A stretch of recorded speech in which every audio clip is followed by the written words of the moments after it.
اب گھر میں داخل ہونے کی بات کے بعد اللہ تعالیٰ نے پردے کے تعلق سے ہدایات دی ہیں۔ چونکہ دیر گفتگو چالے ہوئی، اس لیے 10-12 منٹ اور پردے کے تعلق سے آیتوں کا ترجمہ تشریح میں پیش کرتا ہوں۔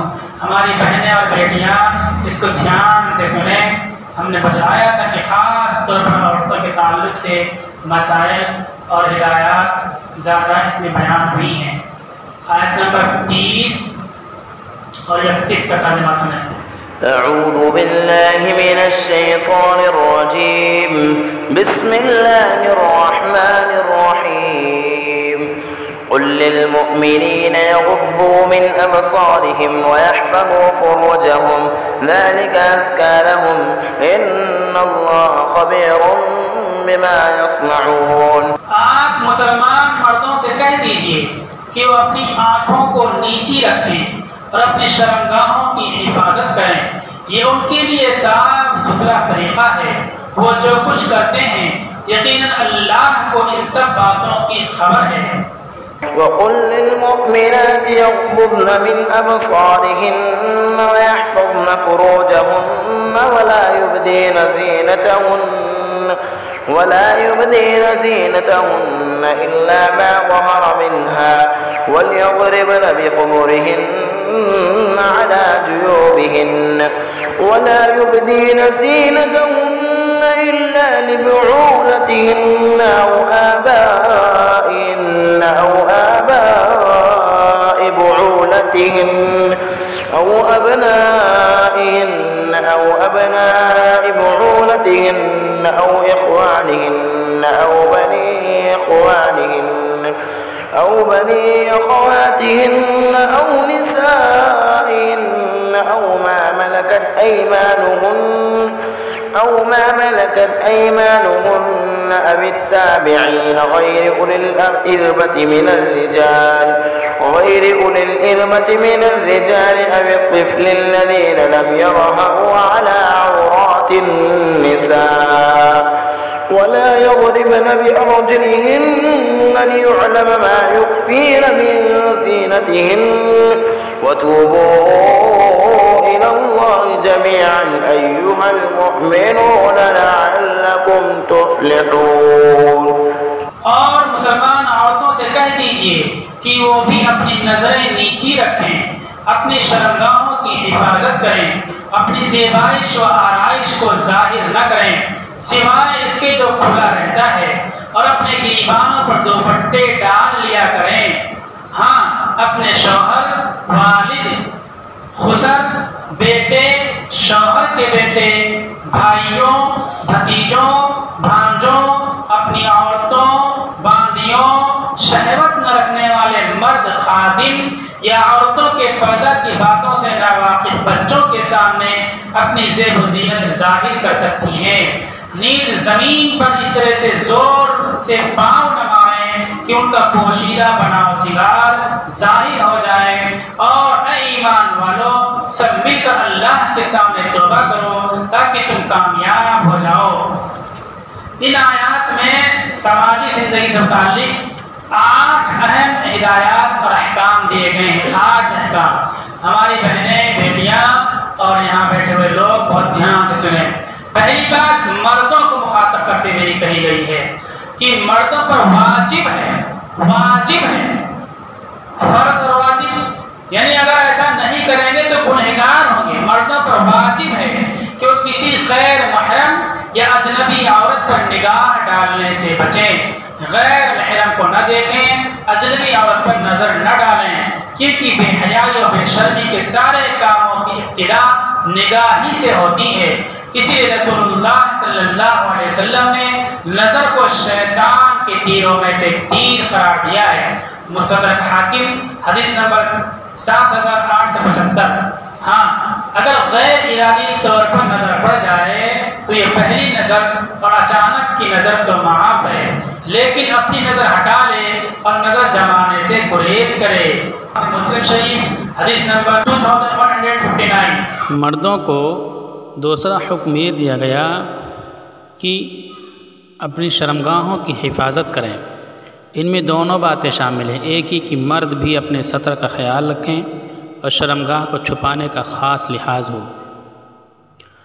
اور یہ بھی کہ اللہ تعالیٰ نے جس طرح شہوانی تقاضوں کے پورا کرنے کی اجازت دی ہے، اس کے علاوہ کوئی اور طریقہ اختیار نہ کریں۔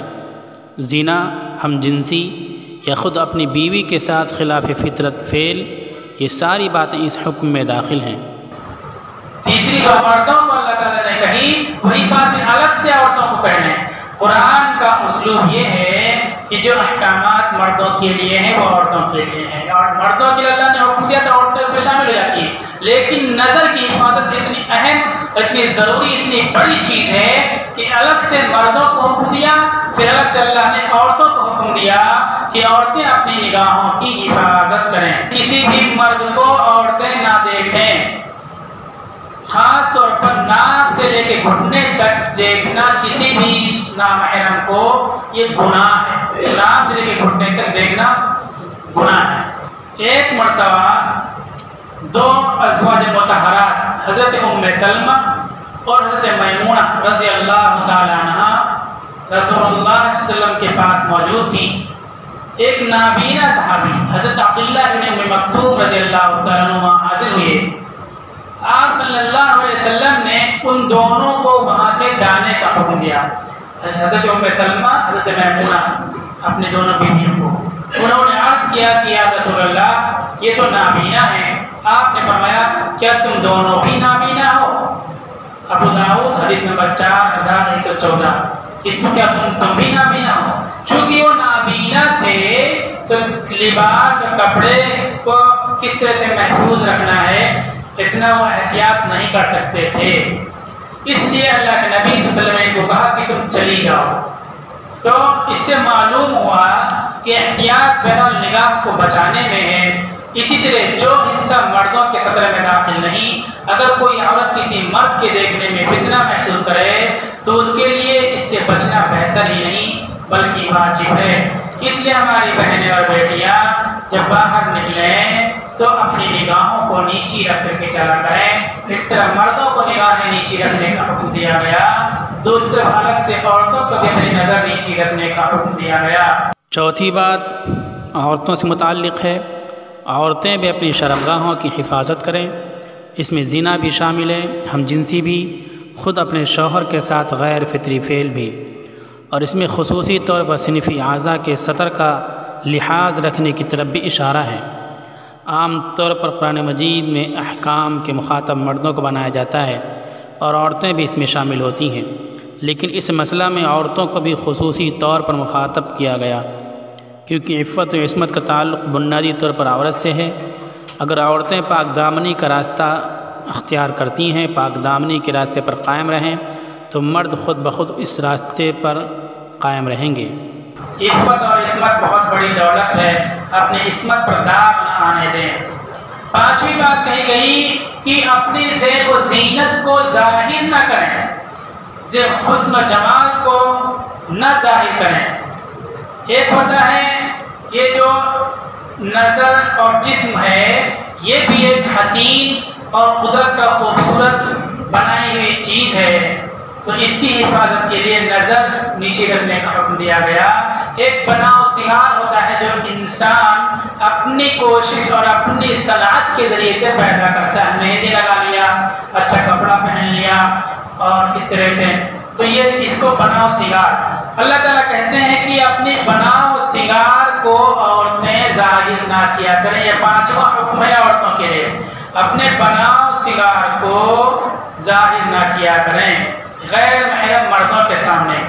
اور اسی کے تقاضوں میں سے یہ ہے کہ دوپٹہ اس طرح استعمال کریں کہ وہ سر، گردن اور سینہ کو اچھی طرح چھپا دے۔ دوپٹہ اس طرح استعمال کریں، ایک مرتبہ پھر سن لیں، وَلْيَضْرِبْنَ بِخُمُرِهِنَّ عَلَى جُيُوبِهِنَّ، یہ قرآن کا حکم ہے، اپنے گریبانے پر دوپٹے ڈال لیا کریں، اس طرح کی گردن سینہ کو اچھی طرح چھپا دے، سر پہ بھی ہوگا، گردن پہ بھی ہوگا، سینے پہ بھی ہوگا۔ اس سلسلے میں کوتاہی ہوتی ہے۔ زمانے جاہلیت میں خواتین اس دوپٹہ استعمال کرتی تھی کہ سر کو چھپاتے ہوئے اس کو پشت کی طرف ڈال دیتی تھی، سر میں لپیٹا اور پیچھے ڈال دیتی تھی زمانے جاہلیت میں۔ قرآن میں جاہلیت اولا کہا گیا، رسول اللہ صلی اللہ علیہ وسلم سے پہلے کا دور جاہلیت اولا کا ہے۔ اولا کہنے کا مطلب یہ ہے کہ ایک دور آئے گا ایسا کہ پھر ایسے حالات شروع ہو جائیں گے، اس طرح کے لوگ لباس پہننے لگیں گے، اس طرح کی بے پردگی عام ہو جائے گی، جاہلیت آنے والی ہے، اس آیت میں اشارہ موجود ہے۔ تو زمانے جاہلیت اولا میں ایسا ہوتا تھا کہ گردن اور سینہ اور کان کھلا رہ جاتا تھا۔ وہ اب جاہلیت ثانیہ، سیکنڈ جاہلیت کا دور شروع ہو چکا ہے کہ جدید جاہلیت کا فیشن بھی یہی ہے کہ اوڑھنی ایک گلوبند کی طرح لٹکائی جائے، سر اور سینہ کھلا رہے۔ قرآن مجید میں اس کو صراحتاً منع کیا گیا، اس کو گناہ قرار دیا گیا۔ اگر کسی عورت کے گریبان میں سینے پر دوپٹہ نہیں پڑا ہوا ہے تو وہ عورت گنہگار ہوگی۔ اسی کے ساتھ یہاں وہ آیت نہیں، آگے دوسری جگہ آیت ہے کہ اگر عورتیں نکلیں دوسری جگہ تو جلباب ڈال لیا کریں، گھونگھٹ ڈال لیا کریں اپنے چہروں پر۔ گھونگھٹ جلباب کی تشریح مفسرین نے یہ کی ہے کہ ایک آنکھ کھلی ہو پورا چہرہ ڈھکا ہوا ہو، یا دونوں آنکھ کھلی ہو پورا چہرہ ڈھکا ہوا ہو، اس انداز میں باہر نکلیں گی تو کم سے کم یہ تو ضرور کریں کہ اپنے سینوں پر دوپٹہ ضرور ڈالا کریں۔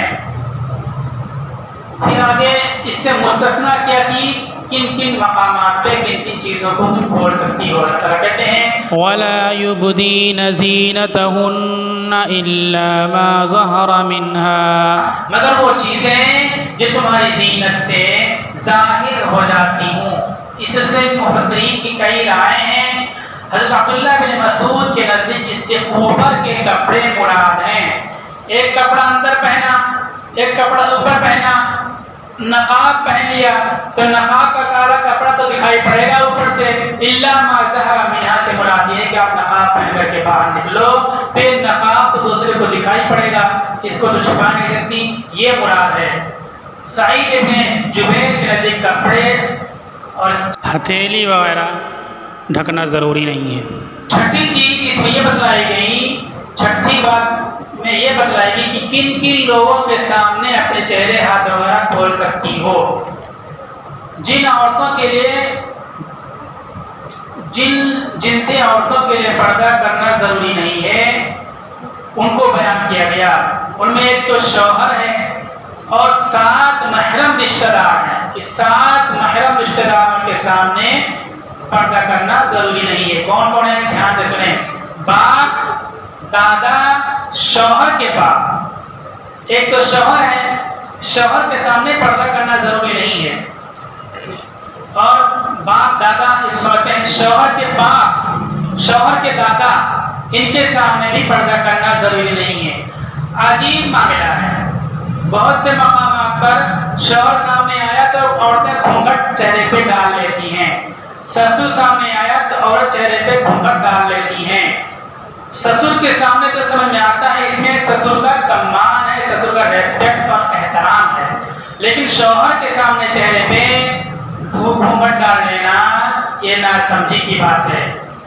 باپ، دادا، شوہر کے باپ یعنی سسر، شوہر کے دادا، بیٹے، سوتیلے بیٹے، حقیقی بھائی جن میں ماں باپ شریک تینوں شامل ہیں، بھتیجے اور بھانجے، ان کے سامنے پردہ کرنا ضروری نہیں ہے۔